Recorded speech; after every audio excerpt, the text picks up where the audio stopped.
All right, we might kick it off. Good morning again. Thanks to everyone who's joined in and the people still joining in.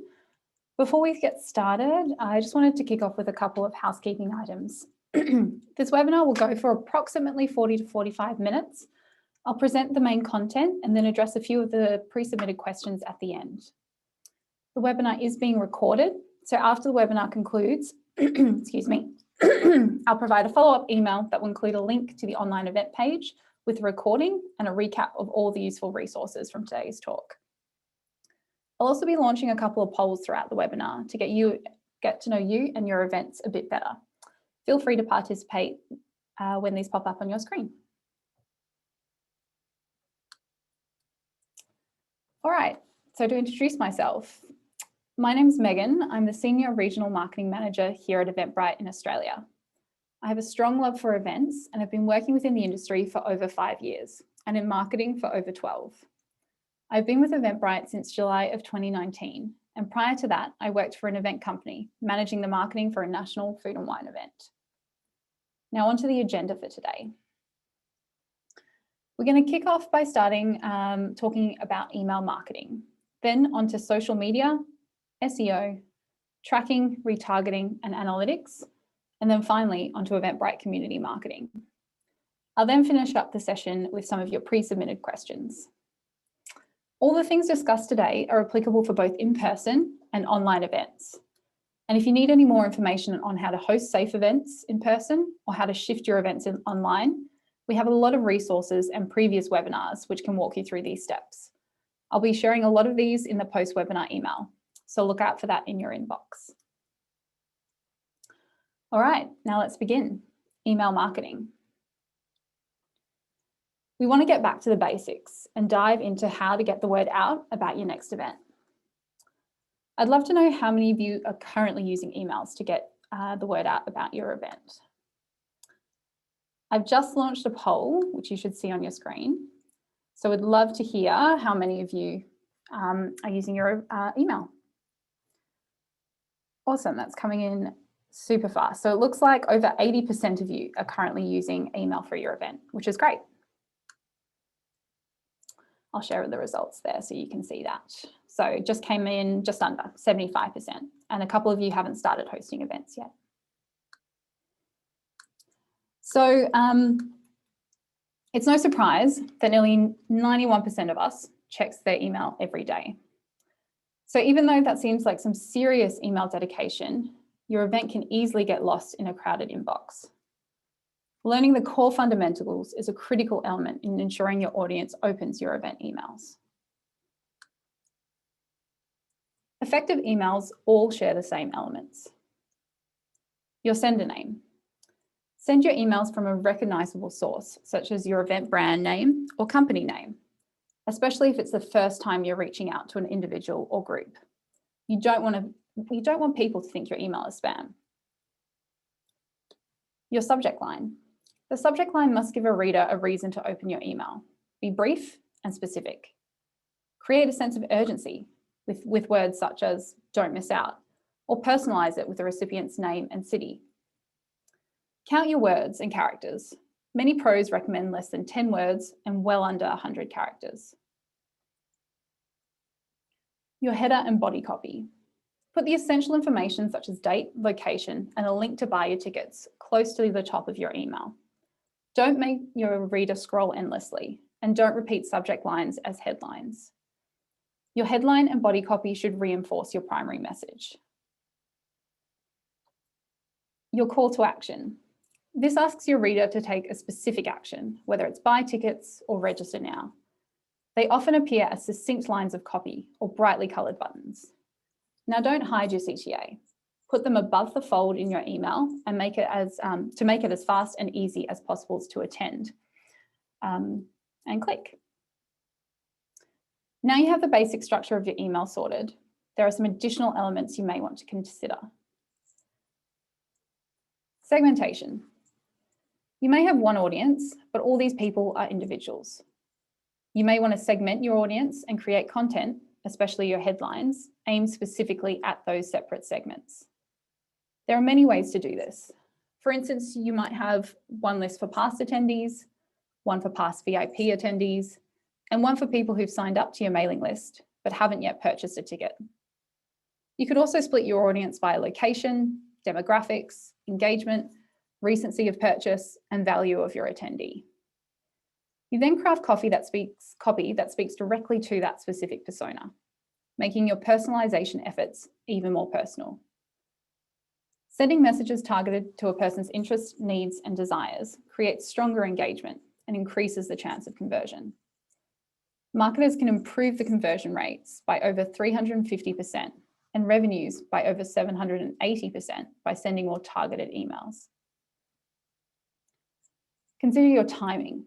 When is the best time to send? It really depends. Consider far ahead your event you want to reach your fans and how many emails you'll send, and the time zone, or day. You'll need to test continually to arrive at the best answers for your recipients and your events. Many emailers believe Tuesdays are good, and again on Thursdays if you're sending multiple emails. Mobile optimized. Today, more email is read on mobile phones than on desktop. Take your emails beyond mobile friendly and make them mobile responsive. This means your emails adapt to different device displays, so they're optimized on any screen. On a smaller device, for instance, a 2-column email will display as one long column, and the register or buy tickets button will always be easy to find and click. The reader should never have to pinch and zoom to get from your email to the ticket purchase. A/B testing or split testing means comparing two different versions and measuring the performance difference. Send the A version to one group of recipients and the B version to another. Measure how each performs and adjust your communication accordingly. This can be an invaluable way to learn what is working and what isn't. Make sure you don't try and test too many things at once, as you won't be able to identify what made an email successful. Try and only make one change each test, like the subject line or the time of send, to ensure you're getting clear results on what your audience prefers. Once you start sending emails, it's important to pay attention to 3 key metrics: your open rate, your click-through rate, and your unsubscribe rate. Open rate. The open rate is just what you'd guess, the percentage of recipients who opened your email. The average event email has a 26% open rate. Festivals and music events usually do slightly better, and professional events perform the lowest. If your email open rate falls below 21%, it may be time to rewrite your subject lines and change the send name to see if you can improve your opens. Your CTR, or click-through rate. On average, just under 5% of event email recipients click on a link in an email. Music events tend to get the best, and classes and workshops usually the lowest. You can increase your click-through rate by adding more and more relevant links placed near the top of the email. And your unsubscribe. The average event email has an unsubscribe rate of 0.8%. That means just under 1% of people who receive event emails unsubscribe from the database. If your rate is above 1%, increase your targeted sends or ask for feedback in a prompt on your unsubscribe page to find out why your database is leaving your sends. You also may be sending too many emails, or your emails aren't relevant to the reason your customers originally signed up. Review your content and frequency of sends to see if you can improve your unsubscribes. If you need a bit more help or just want to make your emailing life a bit easier, we do have some additional tools you can use. Our Eventbrite blog has a lot of great resources around how to create emails, including useful email templates that can make creating effective emails easier. If you're using Eventbrite to ticket your events, you can also check out our built-in email tool called Campaigns. Here you can upload contacts, create and send custom invitations for multiple events at once, and track your performance, all within Eventbrite. Or if you have a MailChimp account, Eventbrite provides a full MailChimp integration. I'll be including links to all these tools and articles in the follow-up email. Now onto social media marketing. In a time when everyone is online, it's no secret that social media is crucial to your marketing success. Becoming a proficient social media practitioner is a critical element in any successful events business. I'd love to know how many of you are currently using social media and which channels. So I'm just going to launch another poll.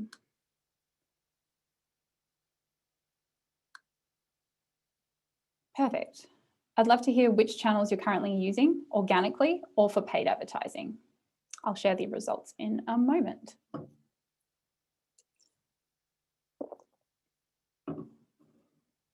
Perfect. Cool. I'll stop it there and share the results. So Facebook, unsurprisingly, 91% of you, followed by Instagram, LinkedIn, and YouTube. So today we're going to tackle Instagram and Facebook, the two most popular social medias, both more broadly, and it seems with the audience today. Firstly, Instagram. 80% of Instagram users follow at least one business, and 200 million users check out a brand's profile every day. And best of all, 30% have made a purchase that they first saw on Instagram. This means that Instagram should be a key element in your event business. Here's how to make the most of the platform. Optimizing your profile. Your event's profile is the anchor for your Instagram marketing. It's a snapshot of your brand, a glimpse at your post portfolio, and a high-level visual and textual description of who you are. Users navigate to your profile when they want to learn what your event is or to commit to attending. Yet this valuable space in your event's profile has room for just one URL and a measly 150-character bio. And there's another wrinkle. To maximize your reach, your profile needs to be discoverable by people searching on Instagram.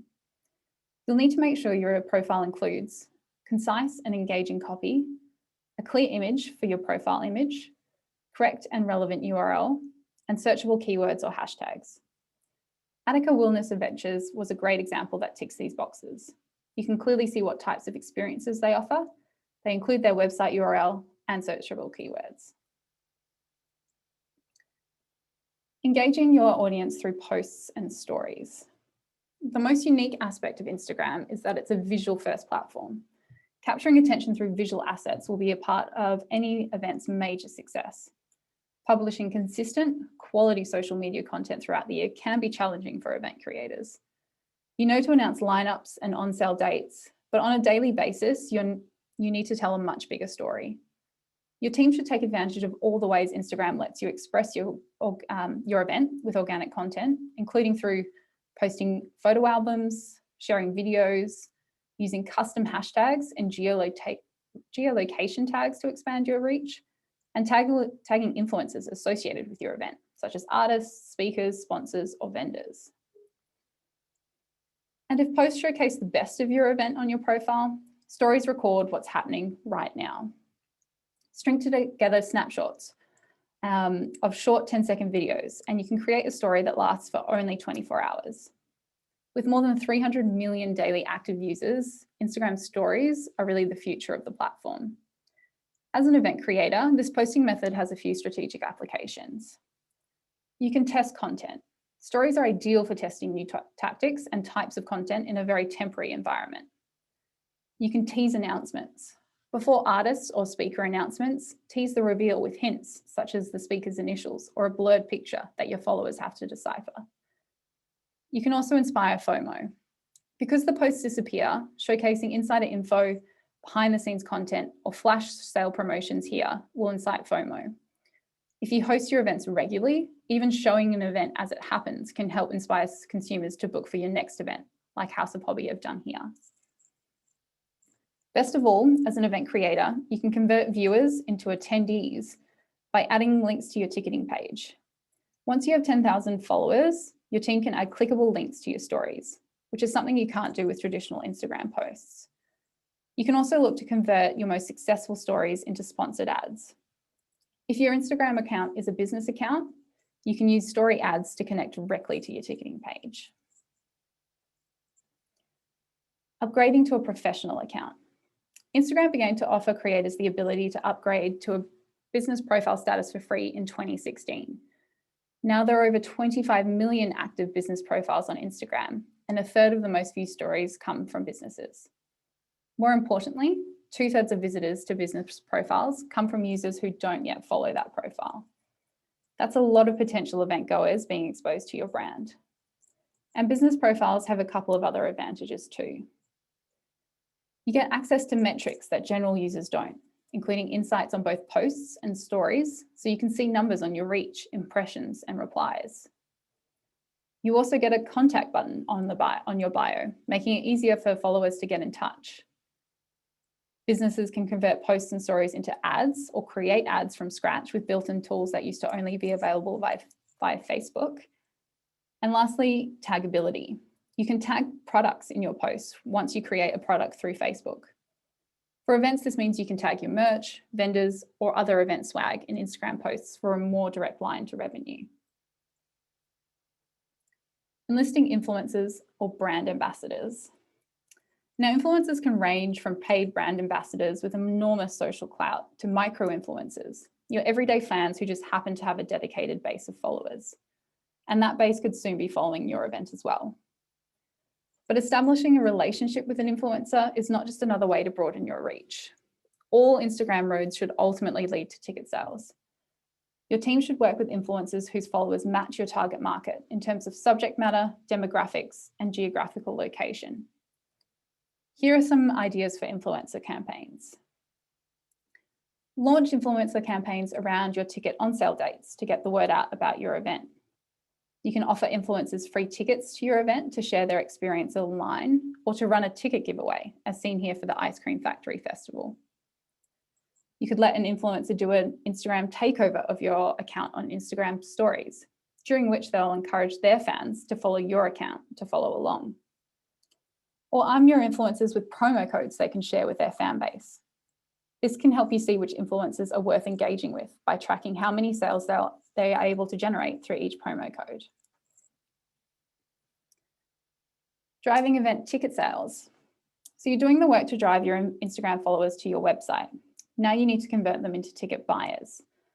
The vast majority of Instagram users are on their mobile app, which means that most users you attract are clicking through to your site and ticketing page on their phones. Making your ticketing site look good on phones isn't just about design. Studies have shown a 160% increase in purchase completion with mobile optimized payments. Don't frustrate your Instagram audience with a website that's hard to view and use on a small screen. Make sure your website displays well and can be navigated without a keyboard, mouse, or trackpad. Ensure attendees don't have to pinch and zoom to buy a ticket on your site or to scroll sideways to see all the fields in a form. And make sure you use a ticketing partner with a responsive site built to make it as easy as possible for Instagram users to purchase tickets. And advertising on Instagram. With the power of Facebook's advanced targeting algorithms behind Instagram, your team can really hone in on specific micro audiences and prospect for followers who've displayed specific behaviors, like following other events. Aside from your profile or a story, if you have over 10,000 followers, an ad is the only way you can place and embed a link straight to your ticketing page. This makes it crucial for converting fans into ticket buyers. Now, moving on to Facebook. Facebook has billions of active users, and being on Facebook is a given for many event creators, like many of you today. Nearly 3/4 of event marketers use it as a platform to advertise their events. Now, organic posts often won't get you the visibility you need. So it's good to budget for and produce high quality ads that generate real engagement and additional reach. Here's a quick overview on where to begin with Facebook ads. You'll need to set up a Facebook Ads Manager account, your command center for all your ads campaigns. You'll then create and install a Facebook tracking pixel on your website and or your event listing. This enables you to target fans who may have visited your website and pages and event listing pages with specific ads. You'll then need to set up your ad campaign. Here you can specify your campaign objective, identify your target audience, and add your ad messaging and creative. Once your campaign is live, you can keep track and measure your performance. The account overview in Ads Manager shows you how your ad account is performing, which gives you insights into optimizing your current and future campaigns. There are a lot of great tutorials and step-by-step guides on how to set up your Facebook ads, and I'll include more resources in the follow-up email for anyone who's new to the platform. For those who may already be using Facebook advertising, I did want to touch briefly on the recent changes made by Apple. The latest version of Apple's mobile operating system, iOS 14, introduces privacy-related changes which require apps and websites to show users a consent prompt before being able to track their actions. These changes will impact the way in which Facebook is able to receive and process conversion events through the Facebook pixel. Simply put, it will be harder to attribute ticket sales directly to Facebook ads. So what can you do with your campaigns? You may not be able to use a conversion event, such as selling a ticket, as your campaign objective for Facebook, but you can swap your objectives to a traffic or link click objective. This will optimize your campaigns to drive the most clicks to your event website or event listing. Now, this is a very quick overview of these changes, but I also will be including more information in the follow-up if you want to dive into these specifics. If you're just starting out and looking to add paid advertising, including Facebook and Instagram, to your marketing campaign, you can try our paid social ads tool. It does allow you to create, launch, and measure ad campaigns in minutes. It can integrate with your Eventbrite account and use your event data to create even more effective campaigns. For example, you can automatically target anyone who's expressed an interest in an event like yours on Facebook, or quickly narrow in on anyone who's attended your past Eventbrite events. Once your ad campaigns are up and running, paid social ads will leverage data insights and marketing expertise to optimize how your dollars are spent. Simply put, set your budget and we'll automatically reallocate your spend to the audience that bring in the most engagement and clicks. Our team behind paid social ads have also already made updates to the tool to work around the new changes from the Apple iOS updates, and we'll continue to optimize and update the platform to get the most effective reach for your budget. Now, whether you're using Facebook for advertising or not, if you are using Eventbrite to ticket your events, you can use our Add to Facebook tool to instantly publish your event to your Facebook page. So users can click through to purchase tickets or reserve a spot without leaving the Facebook app. We found that on average, native checkout on Facebook reduces drop-off, especially on mobile, and can drive up to 2 times more paid tickets. You can create a Facebook official event directly from within Eventbrite. First, you connect your Facebook account. You can do this via your event dashboard, head to the left-hand side menu and click Add to Facebook under the marketing menu. Second, you select the page you'd like to host the event with and what tickets you want to display. And that's it. Your event will then be published and attendees can discover your event, buy tickets and access their tickets all within Facebook. Now, there are a few qualifications and caveats you'll need to be aware of when leveraging this tool, like the event needs to be public and have at least one free or paid ticket. And you are limited with what data you can collect through Facebook. I'll include a reference of this in our follow-up. Next up, SEO, or search engine optimization. SEO is the process of optimizing a web page to show higher up in the results generated by a search engine such as Google. It can be a really daunting task to start working on your SEO, but it really matters.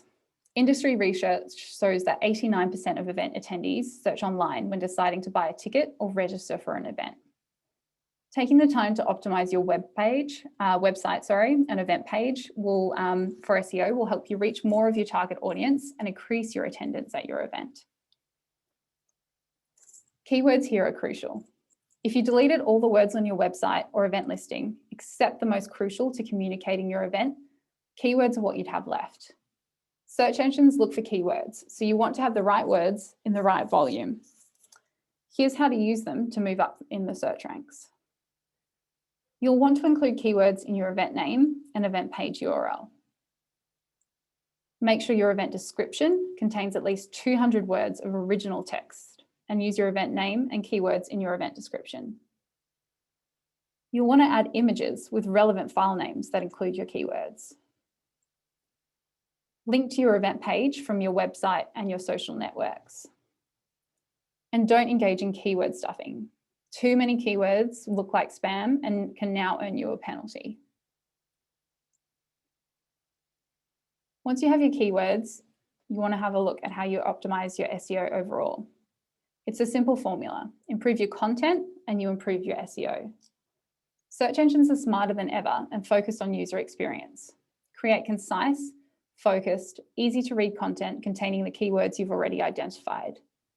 Select relevant, compelling images that complement your text and also optimize them for SEO. Here are a few key points to remember. Title tags. Ensure the title tags are updated on your website to reflect your keywords. These are the blue links returned within the Google search results. If you're using WordPress, you can update title tags on your website in page settings. On each page of your website, write a title that includes your keywords. Links. Ensure SEO by linking to your event website from other relevant websites.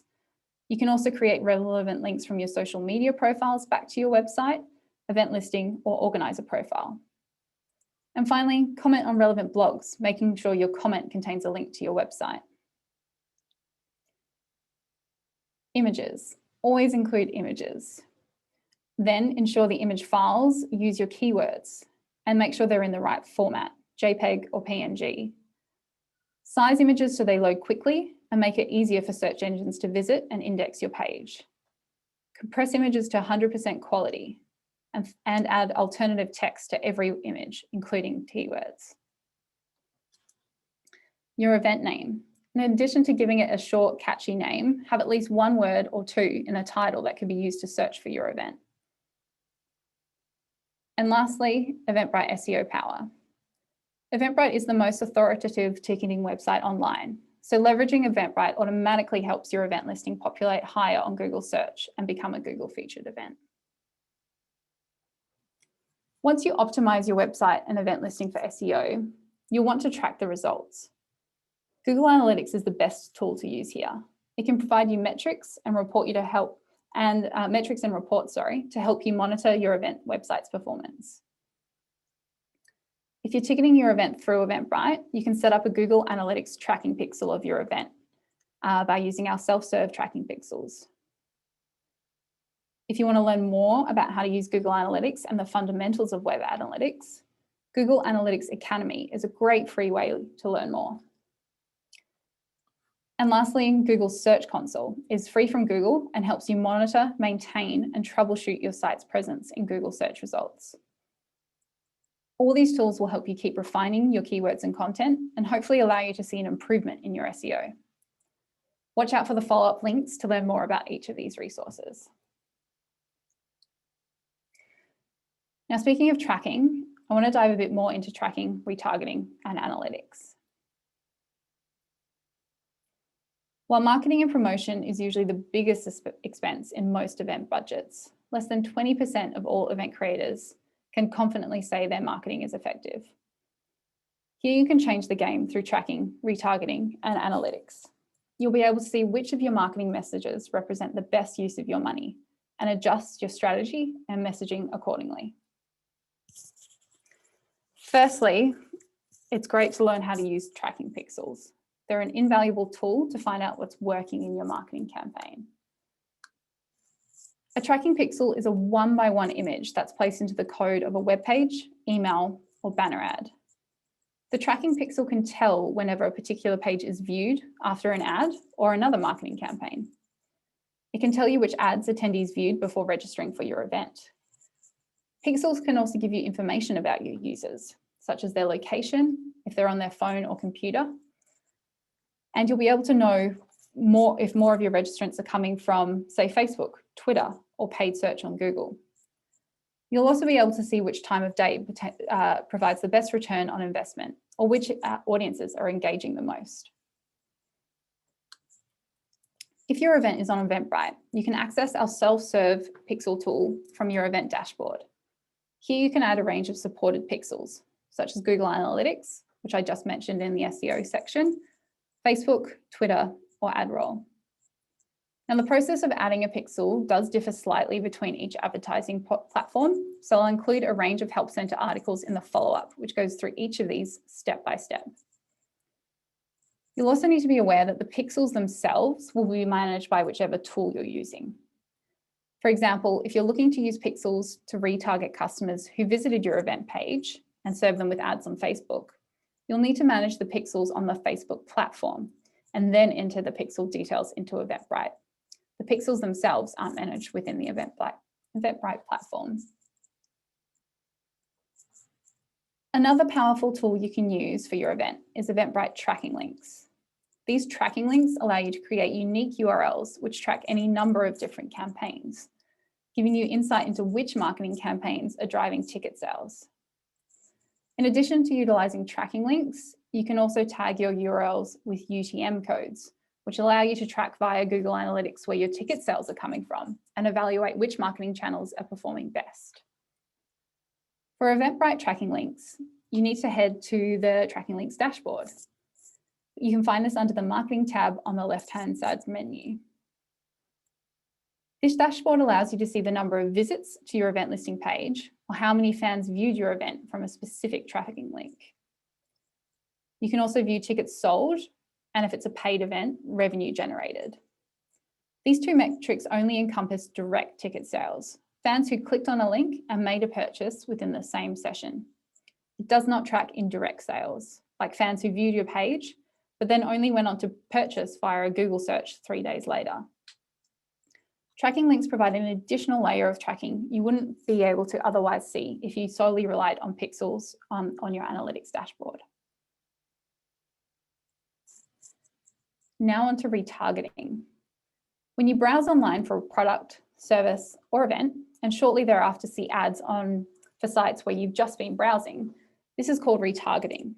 It's a highly effective way to target digital window shoppers and turn them into customers. When retargeting, you'll need to decide who to target. People who have previously looked at your event page will be the easiest to convert through to sales. If you have big customer lists and past purchase history, you can target your previous clients. This is a great way to attract repeat customers and drive loyalty. You can also look to advertise to lookalike audiences on Facebook and Twitter. These are users with similar interests, location, and demographics to your followers. Now, once you've decided who to target, you'll need to craft your ad for that specific audience. When choosing your creative, make sure you answer the question, why should this person buy their ticket now when they didn't before? Time-based ads are the best. Retargeting campaigns are most effective when there's a driver of some sense of urgency. Remember, you don't have to retarget someone with ads right after they view your page. You can choose a time that makes the most sense for your event. With urgency messaging, take advantage of any time ticket prices go up to put more money into retargeting. You can use captions such as "last chance for early bird tickets" to draw their attention. And a picture is worth 1,000 words. As with all Facebook and Instagram ads, the most successful ads are image intensive. Facebook's algorithm displays posts with images more often, so you're more likely to reach a wider audience. So that's tracking and retargeting. Now onto analytics. Google Analytics is the key here, and not just to monitor your SEO effectiveness, as we talked through prior. Google Analytics tracks demographic information and metrics about the people who visit your event pages and buy tickets. Most importantly, it tracks how those fans arrived at your page. In other words, what search or link brought them to your website. You can use Google Analytics to learn more about your website visitors and to track your website's progress towards certain marketing goals, like ticket sales. You'll need to start off by setting up a Google Analytics account. And once your account is set up, you can add your website to your account as a property. Google will produce a tracking ID or tracking code snippet that you'll use to link your page to your Google Analytics account. To better understand which online behavior led to a purchase, familiarize yourself with a few key metrics so you can make informed decisions about your marketing strategy moving forward. The Google Analytics Academy I mentioned earlier has a lot of great tutorials on how to get the most out of the platform and your metrics. If you're ticketing an event with Eventbrite, you can dive into the analytics of your event ticketing even further with our analytics tool. Here you can easily view sales, attendees, and traffic data for your events. This data includes an overview of gross sales and ticket quantities, including fees for your event, the number of daily and total page views your event listing has received since publishing, and which sales channels they originated from, and data for your attendees, such as which major cities your attendees are coming from. You can also sort and filter your analytics in a couple of different ways. In addition to the date range, you can filter sales and channel performance with the Group By tab.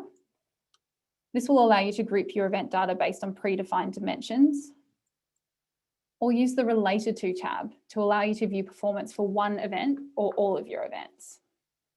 I'll be including a lot of Help Center and how-to articles in the follow-up, so watch out for that in your email. Lastly, we're going to be taking a look at Eventbrite community marketing. Not only is Eventbrite a place to host and ticket your events, but it's a fantastic platform for attendees to discover new events.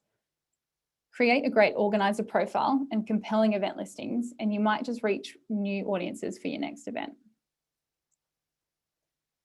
An organizer profile allows event goers to check out all the events you host. Eventbrite allows you to create a profile that includes an interesting bio, a profile picture, your website, and a list of your upcoming events in a customizable design for a seamless brand experience. Attendees also have the ability to follow your organizer profile. This follow button is available in a few places: your organizer profile, your event listing pages, and the order confirmation pages and emails for your events. Attendees who follow you will receive triggered emails every time you add a new event. These emails feature a call to action to view the event, where the attendees can purchase tickets. They can opt in or out at any time, and will only send notifications for new live public events. Now, we went through a lot of the key points on how to create an effective email listing from an SEO perspective, but I'll quickly go through a couple of points that make a great event listing from an attendee perspective. A compelling event description is the most important thing you'll create, because it can attract the audience you want, inform attendees, and convince prospects of your event's value. Connect with your prospects on an emotional level and make sure your event listing showcases and promotes diversity and inclusion. You want all your prospects to be excited, committed, and fully informed, so buying tickets and showing up is simple and easy. When you're writing your event listing, start with why you decided to create your event. It will help people connect with you and with what you're offering. For your event title, keep it simple and minimize the length. We recommend keeping your title to 60 characters or less, so it isn't cut off in Google's search results.